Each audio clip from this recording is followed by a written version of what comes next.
సాగింది. భక్తులు భారీగా తరలి వచ్చే అపూర్వ ఘట్టాన్ని తిలకించారు. రామనామం మారుమోగుతుందో ఆదివారం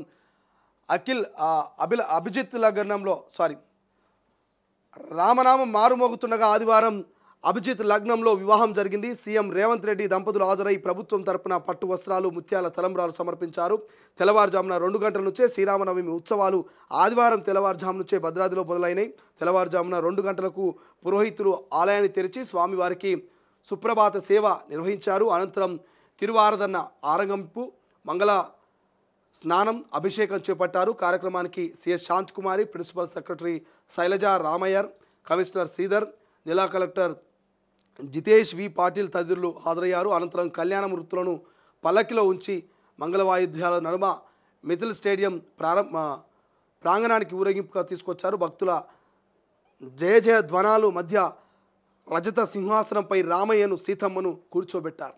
పట్టు వస్త్రాలు, ముత్యాల తలంబ్రాలు సమర్పించిన సీఎం రేవంత్ రెడ్డి దంపతులు, భారీగా తరలి వచ్చిన భక్తులు నేడు పట్టాభిషేకం, గవర్నర్ జిష్ణుదేవ్ వర్మ రాకంటూ ఇక సన్నభ్యం లబ్ధిదారుడి ఇంట్లో సీఎం భోజనం, డిప్యూటీ సీఎం, మంత్రులు కూడా అంటూ వార్త ఎల్లడి కనిపిస్తుంది. సో నిన్న ఇది ఆల్రెడీ అందరికీ తెలిసిన వార్త. ఎందుకంటే నిన్న సీతారాముల కళ్యాణం ఎంతో అంగరంగ వైభవంగా రాష్ట్ర వ్యాప్తంగా, దేశవ్యాప్తంగా హిందూ సోదరులంతా కూడా సీతారాముల్ని కొలిచే వాళ్ళంతా కూడా నిన్న సీతారాముల కళ్యాణంలో పాల్గొన్నారు. కొంతమంది తమ తమ హోదాలను బట్టి నిన్న ముఖ్యమంత్రి గారు పట్టు వస్త్రాలు, తలంబ్రాలు అవన్నీ కూడా నిన్న తీసుకెళ్ళినటువంటి ముత్యాల తలంబ్రాలు తీసుకొని పోయారు. సకుటుంబ సపరివారితంగా నిన్న సీతారాముల కళ్యాణంలో హాజరై చాలామంది చూస్తూ ఉంటారు, నాకు శ్రీరాములు లాంటి భర్త కావాలి, నాకు సీత లాంటి భర్త కావాలని కోరుకుంటారు. అటువంటి దంపతులకు ఆదర్శమైనటువంటి సీతారాముల కళ్యాణంలో నిన్న చాలామంది పాల్గొన్నారు.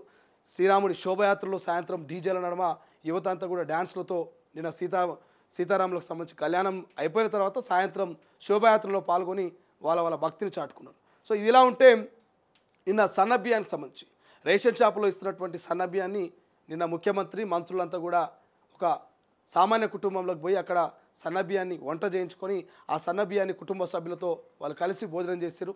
సన్నబియ్యం అద్భుతంగా ఉన్నాయి. సన్నబియ్యాన్ని పక్కదారి పట్టించొద్దు, ఖచ్చితంగా సన్నబియ్యాన్ని లబ్ధిదారులంతా తినాలి, ప్రతిరోజు పేదోడి ఇంట పండగ ఉళ్ళకు ఉండాలని ఈ సన్నబియ్యం ఇస్తున్నామని చెప్పేసి నిన్న రేవంత్ సర్కార్ చెప్పింది.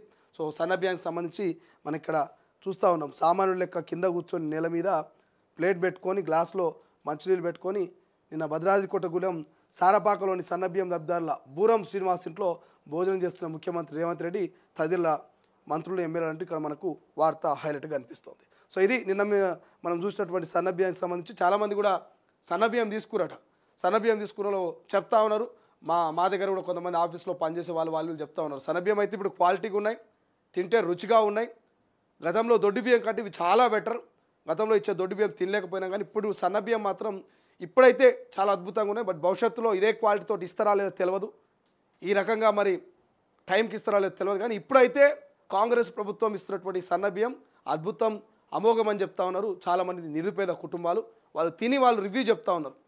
నార్మల్గా మనం షాప్లో కొనే గజరాజు బియ్యం లెక్క, నార్మల్గా షాప్లో కొనేటువంటి వేరే సోనమైసూర్ బియ్యం, సన్న బియ్యం ఎట్లయితే ఉంటాయో అట్లా క్వాలిటీగానే ఉన్నాయి, ఎక్కడ కూడా క్వాలిటీ తగ్గలేదు, మంచిగా రుచిగా ఉన్నాయని చెప్తున్నారు. కాబట్టి సో చూద్దాం మరి ఈ సన్నబియ్యం ముఖ్యమంత్రి రేవంత్ రెడ్డి ఇంట్లో తిన్నటువంటి సన్నబియ్యాన్ని మేము ఇస్తున్నామని నిన్న కాంగ్రెస్ నేత కూడా ఒక ఆయన కామెంట్ చేసింది. కాబట్టి ఇది ఎంతవరకు పూర్తి స్థాయిలో ఇంప్లిమెంట్ అవుతుంది భవిష్యత్తులో అనేది చూడాల్సిన అవసరం ఉన్నది.